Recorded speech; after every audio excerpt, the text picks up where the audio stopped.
Hey guys, welcome back to Margot Watches Movies. My name's Jake Margot. Tonight, though, we're talking TV, episode 3 of FX Hulu's new show, Alien Earth. Right off the bat, I want to tell you how I'm going to structure this. I want to get into what I felt about the episode, and then we'll get into a bit of a recap and get into heavy spoilers. But for now, I'm going to just start off. What did I think of tonight's episode? Well, it's very much a bridge episode. We have to wrap up the hanging elements, plot threads, I should say, that were left open at the end of episode 2. And it very much is tying together in resolution while setting the stage for the future plot lines and the overall story of the season. We get a bit more characterization, especially into Wendy and the Lost Boys, which they actually comment on this episode. They literally call out the Peter Pan parable that was at play in the first two episodes with all of these like new breeds of synthetic people with human consciousness. And that was interesting because I thought that was a little on the nose. I didn't actually mention it in my last review, but the writers seem to be aware of that, and they utilize that trick once more later on, calling out sending Wendy in these billions and billion-dollar prototypes into this active crash zone and wanting to imply it's stupid until the boss walks in. So it's kind of interesting to me that the writers seem to be aware that what they needed for the plot to happen seemed kind of a bit dense, but yet we're willing to call it out. I don't know what that's supposed to signify. Is that just kind of a writing trick of, oh, if we call out a plot contrivance, then we're kind of smart for acknowledging it, so it takes away from what was kind of a silly premise that I overlooked in my excitement for the potential of this show, which was sending Wendy and a bunch of these uh, half synthetics who are children in adult bodies into this active crash site was a short-sighted move from Boy Cavalier, the trillionaire behind this company, Prodigy. And but again, getting back into the context of the show, what did I think about it overall? I think this is definitely one of your classic bridge episodes in TV.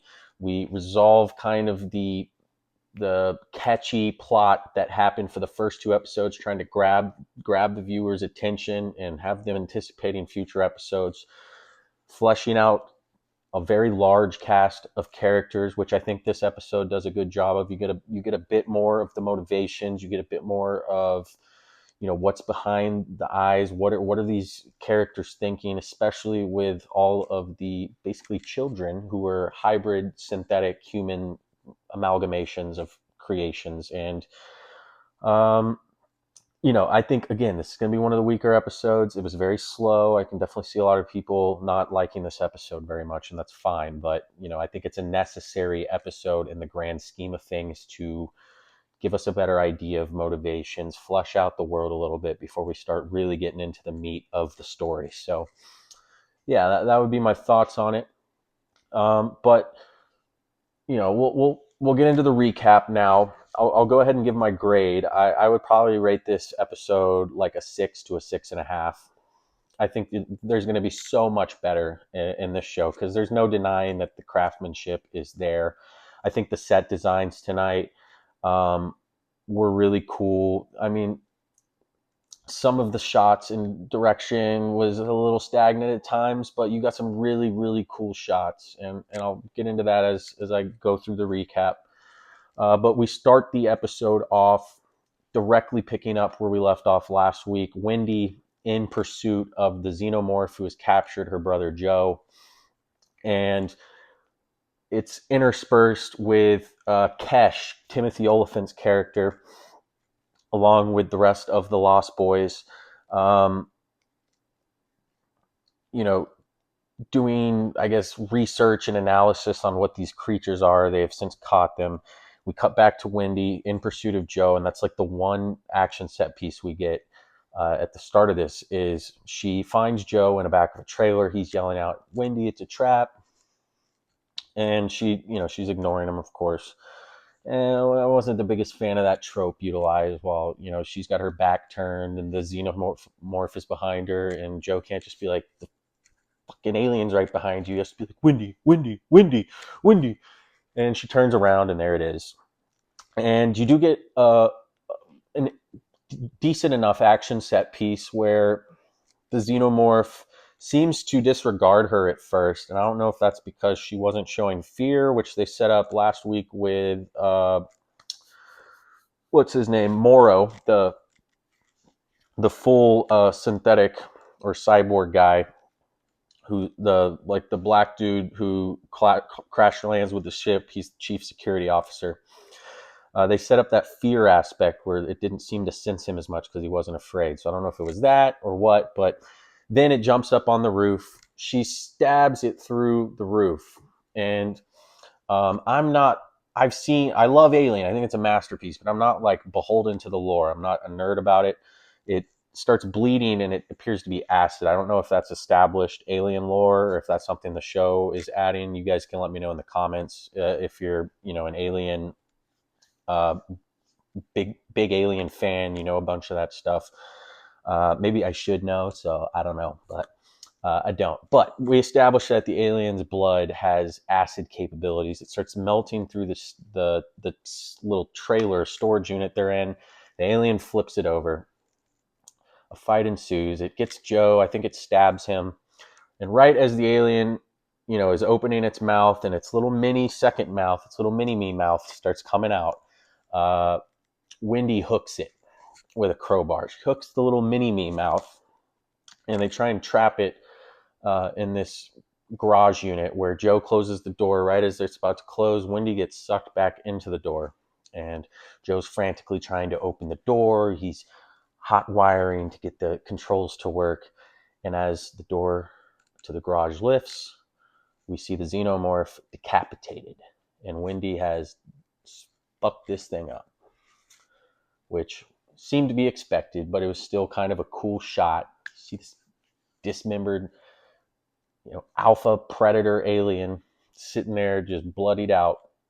And then we see the little like white blood. Won't say what it kind of looked like, but it looks strange. It looked white and gooey coming from her head. And she falls down. I don't know if we're supposed to think she's dead, but it's obvious they're going to try and fix her. Joe passes out next to her, and the scene ends. We pick up with Boy Cavalier on the phone with Kesh, who's still on the ship, wanting obviously all of this R&D from this research vessel. And I think that's obviously where the plot is going to start shifting towards. They collect these specimens and they bring them back to Boy Cavalier again, this uber young first trillionaire in the world, his little secret island research base. And as that's happening, as he's on the phone with Kesh, Timothy Olyphant's character, you get Slightly and Smee, who are two of the Lost Boys, and they have this funny little scene where they're like recapping what's happened, and they're like, because these are like 12, 13-year-old boys basically in adult bodies, like, bro, it was sick, bro, like take a shot every time they say bro or dude in this scene, and you'll be in the hospital with liver failure in about 3 hours. So it was pretty funny, I thought. Not like gut busting, laugh out loud, but it had humor to it. And in walks Morrow, the chief security officer. And this guy is a menacing presence in this show. I really like his character so far. And he starts kind of intimidating the young lads. They let slip about having parents, and Morrow seems to be sophisticated enough to clue in on that. And as he is interrogating him, he even threatens to kill Slightly. In walks the always cool Timothy Olyphant's Kesh, talks the guy off the ship as he's standing next to this alien egg, and there's like 6 of these alien eggs, the eggs, that all Alien fans are aware of. And it's about to hatch next to him, so he jumps off the ship, leaves, cut to the island with Wendy and Joe being stretchered in on a gurney or whatever. And can we fix her? Can we save her? We'll see. Her caretaker is distressed.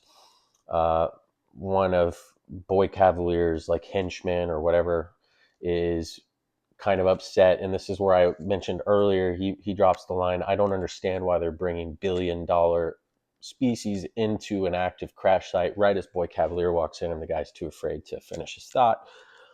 But he's right. I don't think the writers necessarily tipping their hat there and calling out the stupidity of it necessarily forgives that one pretty. I mean, could they not have found a better story beat there and how to get these prototypes to the scene? I guess not, with the way they structure the story. So if that's the best way to get around it, in the grand scheme of things, it's forgivable for me. But you know, calling out your bad writing doesn't necessarily forgive it. So yeah. And then we also get a scene between the majority of the Lost Boys, which is not just boys, and one of the characters, I believe, Curly, who is starting to show some ambition herself, is talking. And I have to write some of these names down. I apologize. There's a lot of them. She's talking with Nibs, who's the redhead girl who had the eye monster latch onto her face. And Nibs is calling out, why are we Peter Pan and the Lost Boys? It doesn't make sense. We're not even all boys. And Curly's like, well, I guess they live forever. And she's like, yeah, but they lived as kids. We're in adult bodies. So another one where the writers seem to be calling out that parable that they put into the show and seeming to say that it doesn't make a lot of sense. And I just don't know if you calling that out forgives it. I just don't get that. But, I guess at least they're calling it out. But, yeah. So, oh yeah, one thing I didn't mention is when Moro's on the ship with Slightly and Smee, there's a really cool scene where he's extracting data, and I just thought it was a really, really cool shot. He like puts these wires on his head, and there's these like white strobe lights going up the wire, and it was a really, really cool practical effect. Really cool set design there, and I have to give the props. Like the set design on this show, the way they're blending that kind of older technology into this modern technocratic fusion is super cool. And I'm a big, big fan of that aesthetic. You then get a scene between Shmi and Slightly, who were the two gentlemen interrogated and intimidated by Moro by Boy Cavalier's right hand man, Adam. And that's like, the atoms, the small neurons or whatever, Adamines. And he shows to be an intimidating presence. He seems to have some stature within the company. He never seems to disagree with Boy Cavalier and his kind of arrogant curiosity, I will say, because he's really excited about getting these creatures that we know eventually are going to escape from the facility. We know they are. So I'm curious to see how it happens. I have a couple theories. We get a scene between Boy Cavalier and Curly, who's another one. She's one of the female, Lost Boys, and she's trying to get political here. She's maneuvering herself on this little chessboard, trying to be Boy's favorite. Boy recognizes this too, where she's asking about why is Wendy your favorite, and he's like, well, she was the first, Wendy being the main character. And she's like, well, I don't think she should be. I should be your favorite. All Wendy cares about is her stupid brother. And she starts trying to show, I think of things. And it's an interesting bit of writing because you can actually see the ambition in her. And you do get this sense that she doesn't have the distraction of the brother. And she's going to be able to blossom into what they're trying to get, which is like these human supercomputers with these abilities. And she does show promise, but Boy is smart enough and manipulative enough to recognize that, and he weaponizes that against her.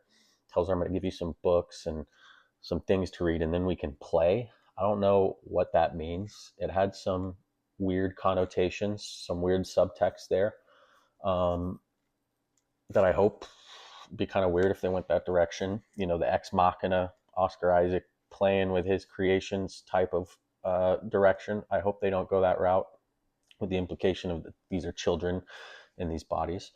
But she goes, and then I'll be your favorite. And he goes, well, you'll certainly be in the running. So we have some maneuvering there.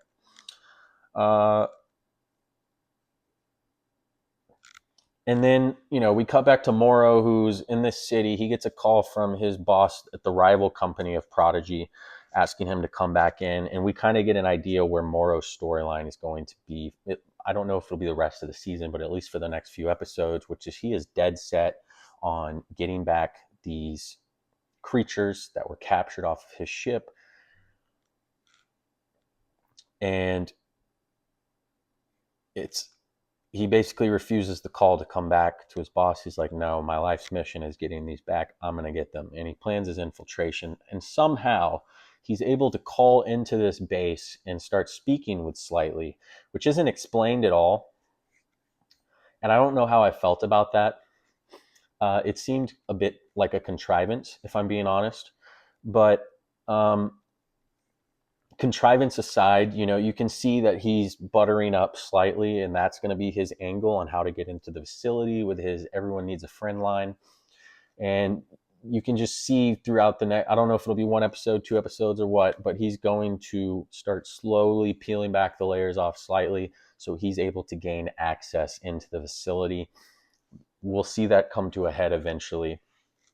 Then we get a shot of Nibs, the redhead girl who had the encounter with the aliens. She seems to be the most like affected by and traumatized by the crash landing site that they were in. The alien eye like monster thing that looked like it came straight out of the thing was attached to her face. She looks like she's on a verge of a breakdown. And I'm wondering, I'm theorizing, you guys let me know in the comments what you think, but I'm thinking she might be the catalyst to some of these creatures breaking out of the lab. She just kind of has this vibe like she is about to snap. And I don't know what direction that's going to go, but I'm thinking she might serve as the catalyst to break out these creatures. So, and then Wendy wakes up healed and is able to just walk unsupervised around this facility while Kesh, who has been put in charge by Boy Cavalier to look after these alien eggs, after he establishes that they only seem to react to organic life forms, is operating on one of the eggs. They were operating on Wendy's brother, Sam. Sam, right? Joe. See, that's why I wrote things down. Wendy's brother, Joe, is getting operated on. They actually remove an organ from him. And as they're doing this operation, Wendy's getting closer and closer. They keep establishing, which they showed in the first 2 episodes, that the sounds that the aliens emit seems to affect her. She is highly sensitive to them, and none of the other hybrid synthetic beings seem affected by it. So I don't know what direction they're heading there. I'd love to hear your guys' theories about that. It really seems to me like the eggs might be like aware of her in a way. The noises are drastically like affecting her bodily functions as she gets closer and closer. And right as Kesh cuts into the egg and extracts like a little alien tadpole and puts it into a thing of water, she faints. And then he puts Joe's organ in the water, and we see the little tadpole burrow itself inside. And we get this overhead shot of Wendy passed out on a bear, and the episode ends. That's the end of our bridge episode. So it wasn't overall like, again, that great of an episode to me, but it is what it is. So a lot was established. We have a clear line of where some of these characters are going to be ending up throughout the rest of the season. Others, not so much. We have some good stuff to theorize about. Overall, again, I'll give it a 6. I'll come down off the 6 to the 6.5, and I'll say this was a 6 episode for me. I think we can get much, much higher as far as a great episode, and hopefully that'll be next week. So we'll see. So let me know what you guys thought in the comments below. Give me some theories. What do you think? Where do you think this show's headed? besides the obvious of the aliens breaking out of this facility. So that's all for tonight. My name is Jake Margo. This is Margo Watches Movies, but we're talking about TV. Thanks for tuning in, guys. We'll see you next week.